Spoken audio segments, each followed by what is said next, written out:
Separuh. Separuhnya di mana? Masih ada di bawah. Masih lebih masuk lagi. Kenapa nggak digali lagi? Karena memang sudah dibangun seperti ini. Kalau digali lebih dalam lagi pun tulisan yang sudah masuk dalam tanah dia sudah hilang, sudah aus. Kelemahannya apa? Memang ini kan batu cadas. Di daerah Lamongan kan identik dengan daerah batu Kapur. kapur. Jadi kalau memang batu-batu dari kapur itu memang lebih cepat Memudar. aus. Lebih cepat aus. Ya, ini salah satu yang paling bagus dari prasasti yang ada di daerah Lamongan sini. Karena dia apa, meskipun dia dari batu cadas yang mudah aus, dia terawat dengan baik. Kira-kira menurut kalian yang merawat ini siapa? Ada orangnya. Iya, masyarakat. Ini Masyarakat. pendidikan sekaligus untuk kalian bahwa siapa yang melestarikan budaya itu bukan budayanya akan bertahan dengan sendirinya, tapi masyarakatnya. Sama bandingkan dengan daerah lain, prasasti tidak akan bertahan lama karena memang masyarakat kurang memahami dan kurang mencintai budaya. Kita juga punya banyak budaya, jadi itu yang harus kita pertahankan. Sudah tahu kan ini prasasti dari siapa? Erlangga. Raja? Siapa? Erlangga. Raja Erlangga. Kehebatan Raja Erlangga di sini itu ceritanya. Kalian bisa banyak mengambil ilmu dari Raja Erlangga karena apa? Usia Erlangga pada waktu itu setara dengan usia kalian, sekitar 16 tahun. Bikin KTP pun belum bisa, ya toh? Iya. Tapi dia sudah bisa mengembalikan kejayaan kerajaan yang sudah hilang. 16 tahun dia dinikahkan. Tapi pada waktu itu dia mengalami peristiwa yang lebih baper daripada yang kalian alami. Pernikahannya DE diserang oleh kerajaan Murawari. Siapa yang meninggal? Hampir semua raja di sana meninggal, termasuk ayahnya Dharmawangsa Teguh juga meninggal. Calon istrinya juga meninggal, hanya tinggal Raja Airlangga dan satu bawahnya yang bernama Narutama. Narutama itu bukan sembarang orang, dia adalah pemuka agama. Jadi istilah guru spiritual dari Airlangga. Karena Airlangga diajak lari ke hutan. Nah, kemungkinan itu daerah hutan itu adalah dari sekitar sini, di daerah Lamongan dan sekitarnya. Sebenarnya yang paling pusat itu ada di sana, di daerah Pamotan. Ada juga prasastinya disebut prasasti Pamotan, enek huruf W sama M, Pamotan. Sulit untuk mengucapkan. Nek wong Jawa kan dipek penake to, jadi Pamotan. Nah, prasasti ini yang buat dia lengkap apa? Selain utuhnya, dia juga punya sendang. Nah, kenapa ada prasasti di sini? Ya pasti karena raja itu pasti akan meninggalkan prasasti di daerah yang dianggap berjasa pada raja. Jadi ini prasasti disebut sebagai prasasti perdikan. Biasanya kalau sudah diberikan prasasti, daerah sekitarnya akan dibebaskan dari yang namanya Geblok. pajak. Pajak. Jadi istilah sistem pajak itu sudah ada sejak zaman kerajaan dulu. Pajak nih, biar ngarannya orang pajak, tapi apa? Upeti. Upeti. Iya, pajak, upeti atau pajak. Sama sing apa? Ini kan petinya. Oh ya, memang dari dulu kan memang barang-barangnya ditaruh di dalam Peti. Jadi sampai sendangnya pun mungkin juga memang dibangun sejak dahulu untuk mensejahterakan rakyat sini. 16 tahun dia melarikan diri, tujuannya apa? Dia akan membangkitkan kerajaan lagi. 16 tahun sampai usia yang matang dia menghimpun ilmu di daerah Lamongan Selatan ini. Kemungkinan rakyat di sini berjasa pada beliau. Salah satunya adalah apa? Dia memberikan ilmu. Gurune wong biyen ora kaya sampean, Cak. Ada gurunya khusus, ada gurunya belajar bareng, tidak. Ya gurunya mungkin salah satu adalah bertapa, mencari ilmu. Kalau di sejarah-sejarah yang bersifat tulisannya itu artikel atau bersifat sastra, dia akan mengatakan bahwa gurune dhek iku golek ilmu apa? Yang bersifat mistis atau ilmu gaib. Jadi kesaktian Erlangga kemudian juga didapat dari daerah Lamongan Selatan. Pernah istirahat tahu Lamongan dukune kuat-kuat? Iya. Iya, kalau kita telah secara ilmiah pun Erlangga sampai bisa menghidupkan kerajaannya lagi, mencari ilmu setelah pelarian di daerah Lamongan sini. Ya kemudian juga sama, memang ilmu kita dari zaman dulu, wong Lamongan itu memang sudah punya ilmu yang bersifat mistisnya loh. Yeah. Sudah punya ilmu yang tinggi. Cuma salahnya ketika diwariskan ke kalian konotasinya menjadi negatif ke arah Dukun. Yang menjadikan dukun itu negatif juga kalian sendiri, ya toh? Iya. Konotasi pikiran kalian yang bersifat negatif. Dulu istilahnya mistis, sekarang kalian rubah menjadi angker, ya toh? Angker mesti berhubungan karo setan-setan jahat, ya toh? Padahal enggak mistis itu kita menghormati orang nenek moyang yang sejatinya orang nenek moyang tidak akan memberikan keburukan pada generasi penerusnya, kecuali mereka punya kelakuan buruk yang berakibatkan karma. Kalau mau lihat tulisannya bisa menggunakan air. Ini di belakang masih ada yang terlihat yang bawah. Uniknya ini Pak, depan maupun belakang itu ada tulisan. Biasanya kalau prasasti Pardikan itu kan menjelaskan wilayah.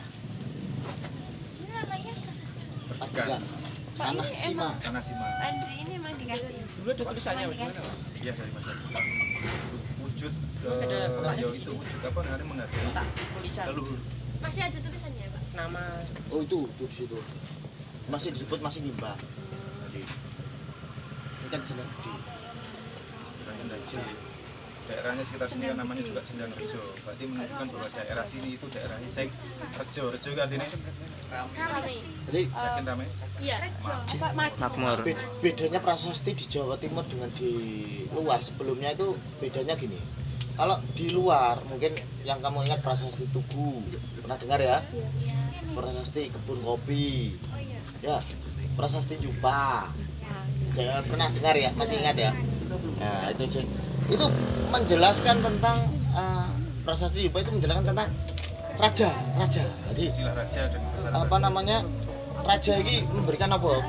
Biasanya kan memberikan 10.000 sapi, ya kan gitu. Tapi kalau di Jawa Timur itu prasasti Pardikan, tanah Pardikan atau tanah Sima. Itu biasanya menjelaskan tentang wilayah ini berdekatan dengan sebelah utaranya ini, sebelah selatannya ini. Jadi biasanya dijelaskan seperti itu.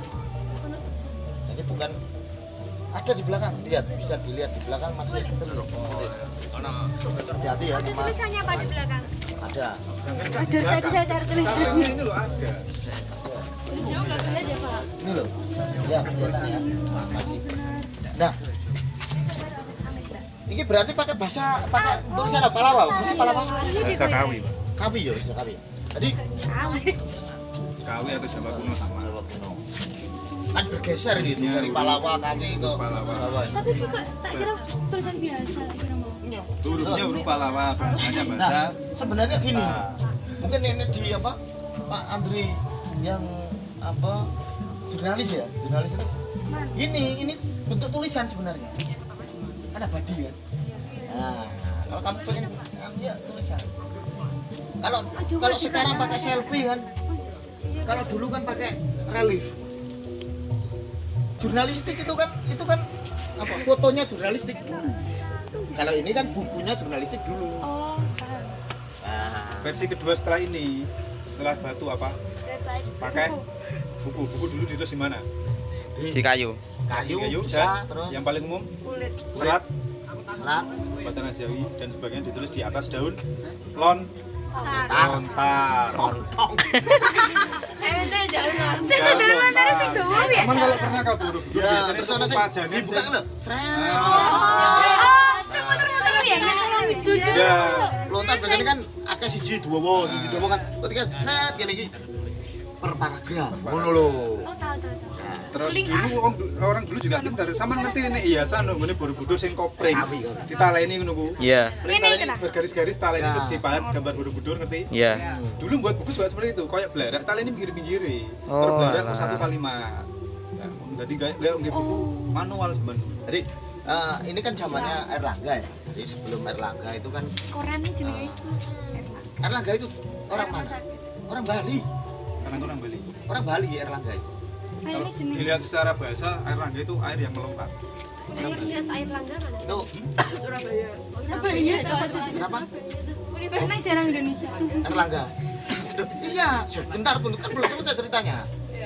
Oh iya bener tadi awalnya itu kan kerajaan Mataram kan ada di Jawa Tengah kan? Ya, ada Borobudur apa? Itu gara-gara Wangsa Sailendra. Nah, Salendra sama Sanjaya kan?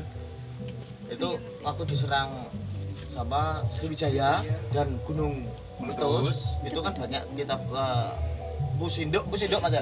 Busindok itu berpindah ke Jawa. Kalau Timur. sudah di Jawa, ganti dinastinya menjadi dinasti Isana. Itu masih namanya Medang Kamulan. Kamulan. Ketika Medang Kamulan hancur, ini Erlangga itu lari ke sini ke daerah itu Pataan itu yang sampai ada candi. Candi Patahan itu kan candi yang nggak ada gerbangnya, tapi ada di atas itu ada lubang sumuran, jenenge sumuran mas. Jadi sumuran itu biasanya dipakai untuk apa ngono kuwi basa Inggrisnya ndelik ngono kuwi Pak. Sembunyi kan takut sembunyi terus sama pokoknya apa semedi ngono kuwi dipakai itu.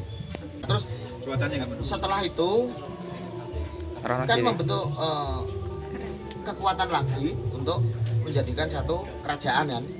Itu dipindah ke timur, lebih ke timur lagi ke daerah Surabaya, Sidoarjo. Di daerah itu maka itu membentuk sebuah kerajaan lagi yang bernama Kerajaan Kahuripan. Jadi nanti Kahuripan itu akan turun temurun berganti kerajaan dan berganti-ganti wilayah. Mulai Kahuripan nanti ke Kediri, ke Singosari baru ke Mojopahit. Jadi itu tingkatannya sama sih sebenarnya cuma berpindah-pindah. Nah biasanya kerajaan yang sudah ada kemudian ditaklukkan itu kerajaan jadi kerajaan fasal mas. Fasal bagian. Itu kerajaan jadi kecil terus kerajaan bagian dari kerajaan.